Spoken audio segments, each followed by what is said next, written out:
Scan now. Meet Sovi, your new AI study buddy.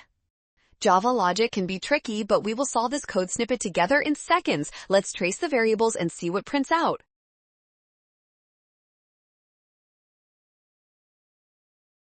Starting with message 5:15:5, we check if A is less than 10. Since 5 is less than 10, we enter the first block and check if B is small.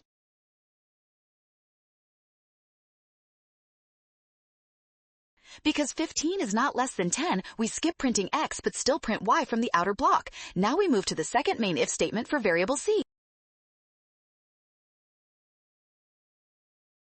Since C is 5, we check if B is over 10. It is, so we print another Y. That makes option D our final winner.